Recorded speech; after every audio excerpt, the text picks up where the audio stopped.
Hello, friends! The problem of the Sorrowblight continues. Such concern it is that the Order of the Griffin has sent one of their paladins to aid in the efforts to stem the threat. A special guest and friend of the channel returns to the table in today's Old School Essentials Reviewcap.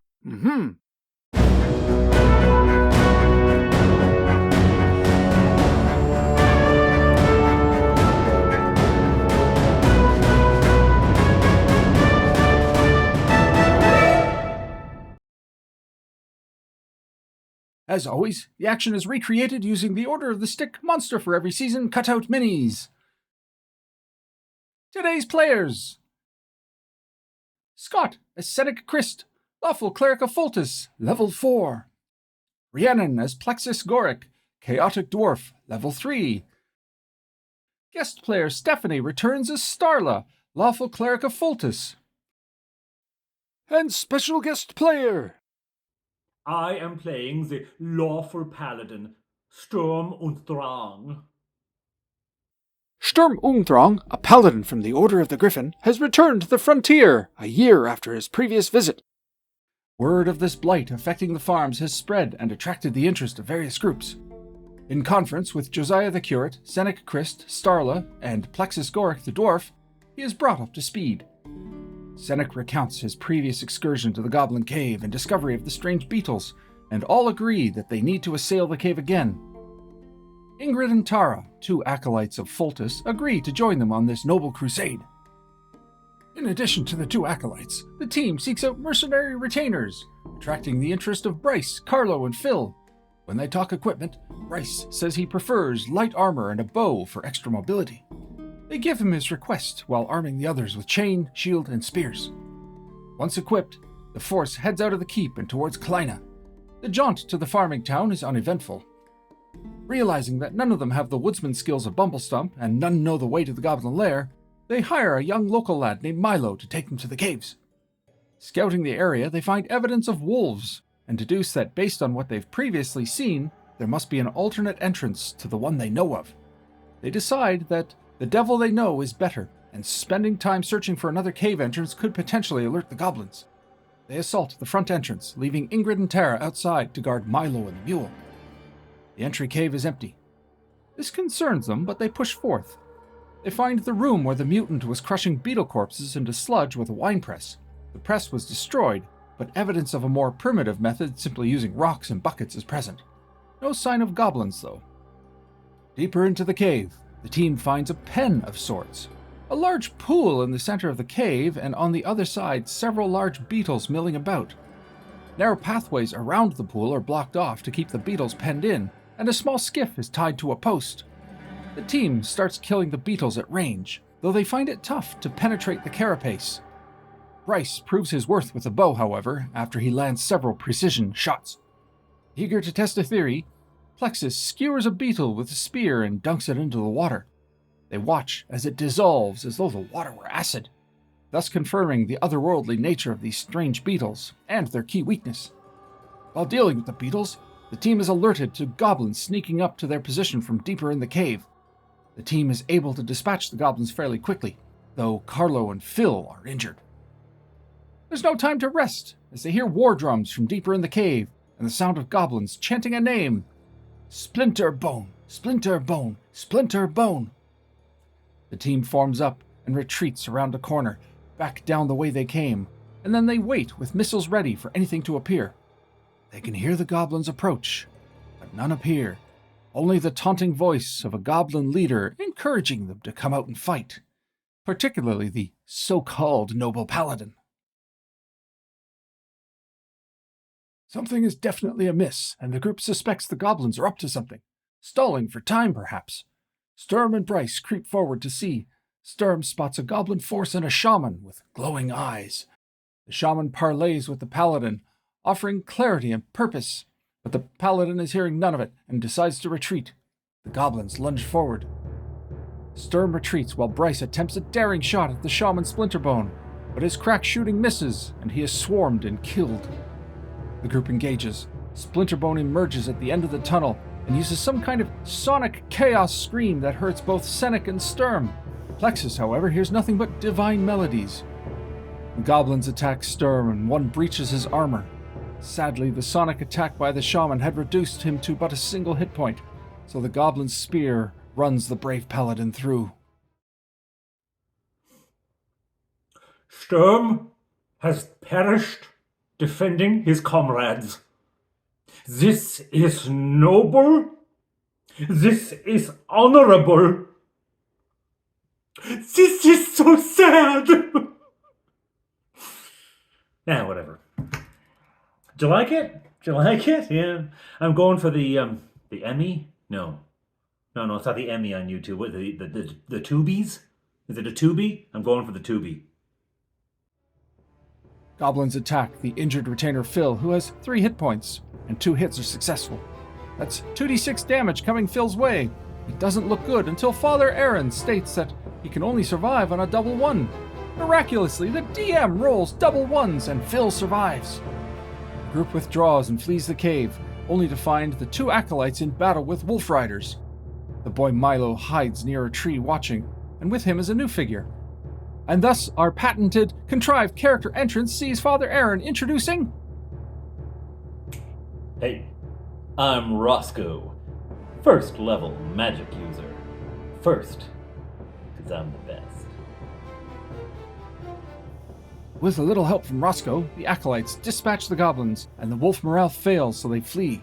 Wasting no time, the group hightails it back to Kleina.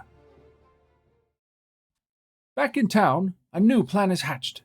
They will heal up and return. Starla buys a bellows from a smith to make a water projectile. Senek memorizes a silent spell to hopefully disrupt Splinterbone's sonic attack.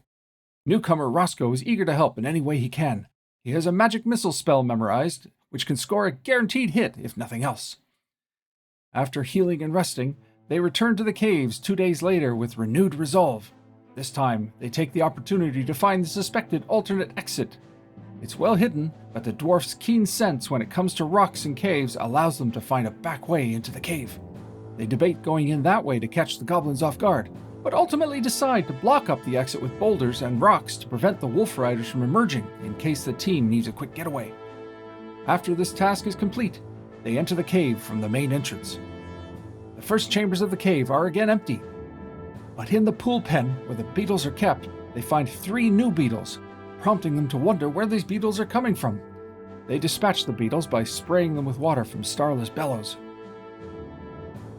Quickly scouting ahead, a northern cave filled with stalactites and stalagmites, but otherwise empty, doesn't sit right. Plexus creeps forward, examining the area carefully. She spots something amiss with one of the stalactites when it shifts ever so slightly. Senek talks of creatures he's heard of that mimic the form of stalactites and drop down on prey. They avoid the cave and push forward. Coming to a large common room, they find goblins asleep. The group attacks swiftly, but 2 goblins are able to flee down one corridor and 3 down another. Moments later, 2 more emerge and try to run the other way, but the group cuts them down. The team moves down that way and finds the wolf pens.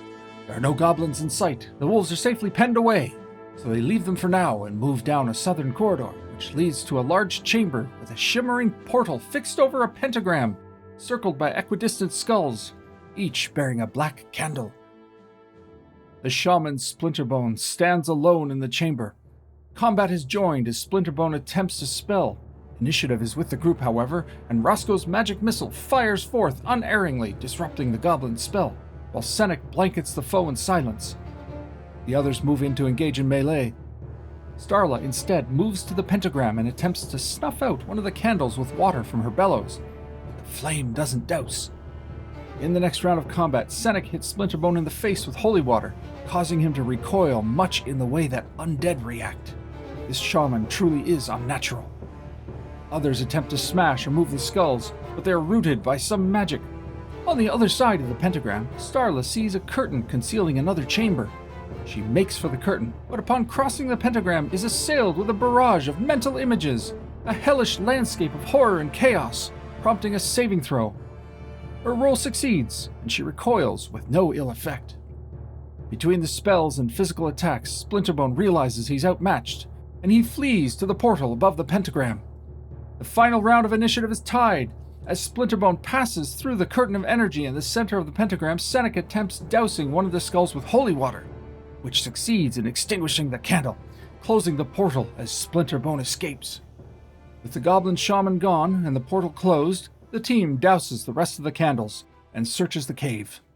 Behind the curtain is Splinterbone's personal hoard, a fine collection of rewards, coin, gems, and a fine battle axe wrapped in a silk cloak.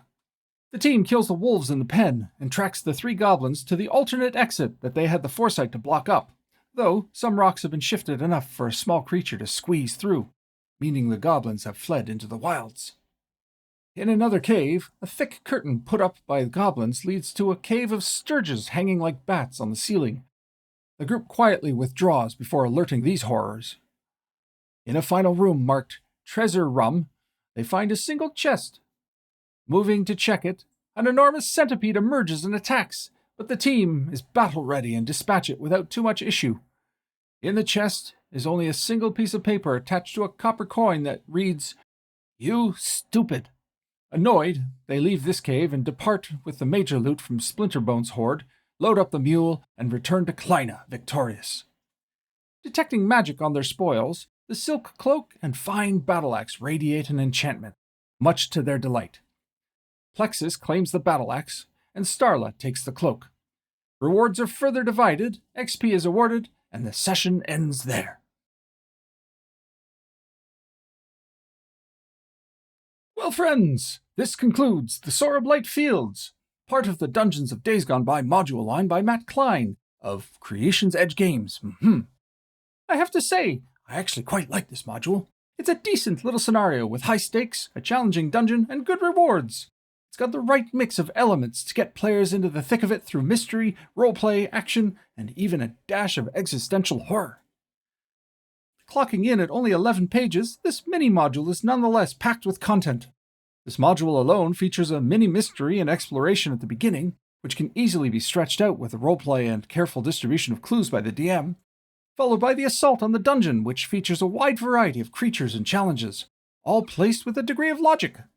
Goblins, wolves, the mutant grug, giant rats, blight beetles, sturges, piercers, and a giant centipede, all leading to the battle with Claw Splinterbone, the goblin shaman who has been supernaturally enhanced by the flickering portal to the realm of pure chaos, one that threatens to warp the minds of any non-chaotic who gets too close. Wonderful stuff!